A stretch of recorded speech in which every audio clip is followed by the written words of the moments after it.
Welcome to my EB classroom channel. আমি কিশোর কুমার বিশ্বাস। আজ ইংরেজি গ্রামারের একটা বিশেষ অংশ আলোচনা করব, যে বাংলাতে আমরা কথা বলার সময় আমরা বিভিন্ন পার্টিকেল যোগ করি।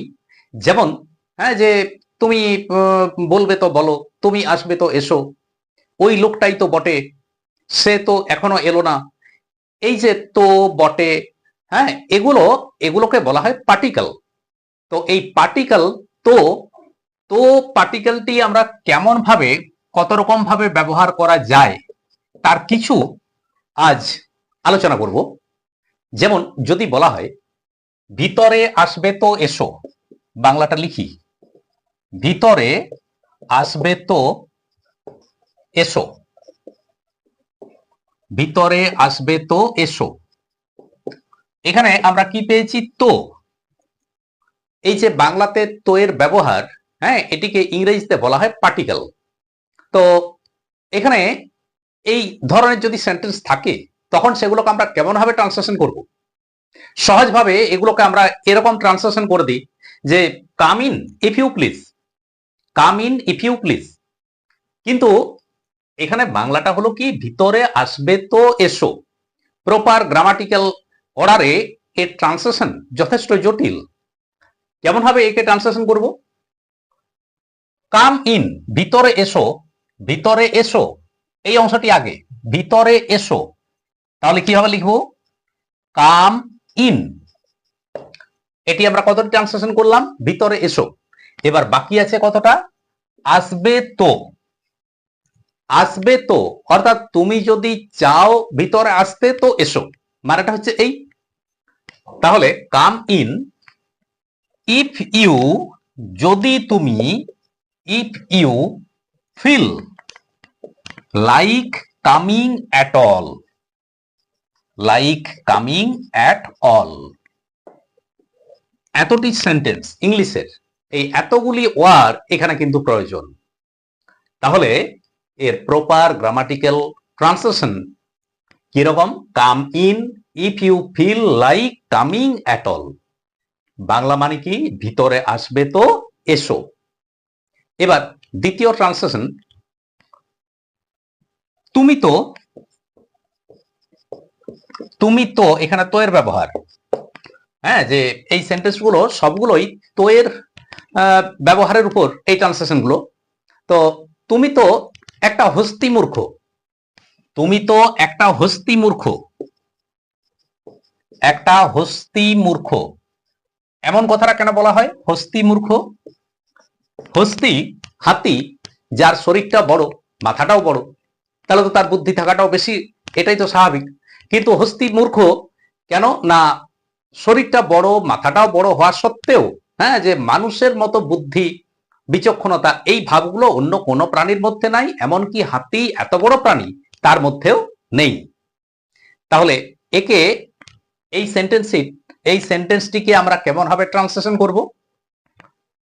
তুমি তো একটা হস্তি মূর্খ, তুমি তো অর্থাৎ তুমি হও। তাহলে ইউ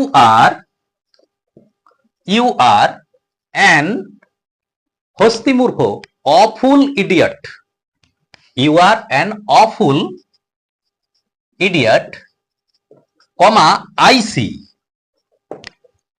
তাহলে সেন্টেন্সটি হচ্ছে এরকম, you are an awful idiot I see, যে তুমি তো একটা হস্তি মূর্খ।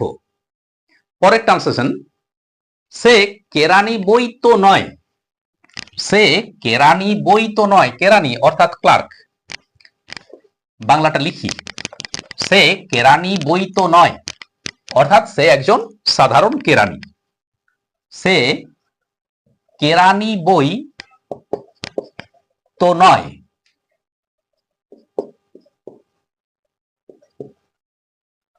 এখানে তো এর ব্যবহার আছে। তাহলে সে কেরানি বই তো নয়, এর ট্রান্সলেশন কেমন হবে? হি ইজ, সে হয়, he is but a clerk, he is but a clerk. সে কেরানি বই তো নয়। এইরকম আরেকটি ট্রান্সলেশন, সে এখন তো, সে এখন তো এখন তো এমন কথা বলবেই, এমন কথা বলবেই। তাহলে সেন্টেন্সটা আমরা কি পেলাম? এখন সে তো এমন কথা বলবেই। এর ট্রান্সলেশন কিভাবে করব?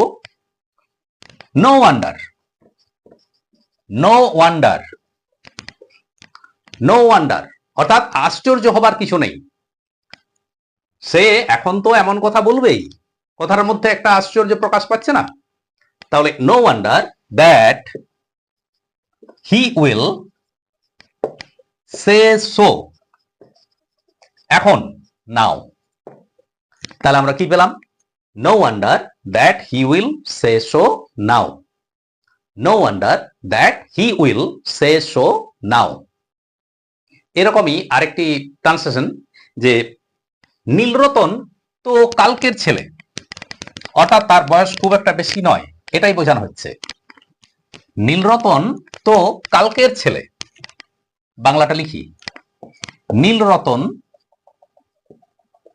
তো কালকের ছেলে। নীলরতন তো কালকের ছেলে মানে কি? যে তার বয়স খুব কম, হ্যাঁ, অতি অল্প বয়স, এই ভাবটাই এখানে বোঝানো হয়েছে। তো কিভাবে ট্রান্সলেশন করব? নীলরতন ইজ হয়, but a child of yesterday. Nilratan is but a child of yesterday, যে নীলরতন তো কালকের ছেলে। এবার এমন যদি বলা হয়, তুমি কাল আসিতেছ তো, তুমি কাল আসিতেছ তো। বাংলাটা লিখি, তুমি কাল অর্থাৎ আগামীকাল, আসিতেছ তো, আসিতেছ তো, তুমি কাল আসিতেছ তো। হ্যাঁ, জিজ্ঞাসা, ইন্টারোগেটিভ সেন্টেন্স। তো সেন্টেন্সের মধ্যে এখানে ট্যাগ কোশ্চেনের ব্যাপার। সেন্টেন্সের মধ্যে এখানে ট্যাগ কোশ্চেনের মতো একটা প্রশ্ন রয়েছে, তুমি কাল আসিতেছ তো। আমি তার কাছে জানতে চাইছি। ট্রান্সলেশন করার সময় এটিকে ওই ট্যাগ কোশ্চেন করার মতোই এটিকে আমাদেরকে ট্রান্সলেশন করতে হবে। তুমি কাল আসিতেছ তো, তাহলে you are coming tomorrow, comma, are not you. তাহলে বাংলা ছিল তুমি কাল আসিতেছ তো। ইংলিশে ট্রান্সলেশন কেমন হবে? You are coming tomorrow, are not you. Coming tomorrow, ওখানে একটা কমা, তারপর আর নট ইউ। তো বাংলাতে এই যে তো, তো এর ব্যবহার, এ নিয়ে আজকে আমরা কয়েকটা ট্রান্সলেশন প্র্যাকটিস করলাম। আশা করি অনেকটা উপকারে আসবে। তো আমার ভিডিওগুলো ভালো লাগলে আমার চ্যানেলটিকে সাবস্ক্রাইব এবং ভিডিওগুলোকে লাইক এবং শেয়ার করার অনুরোধ রইল। Thank you.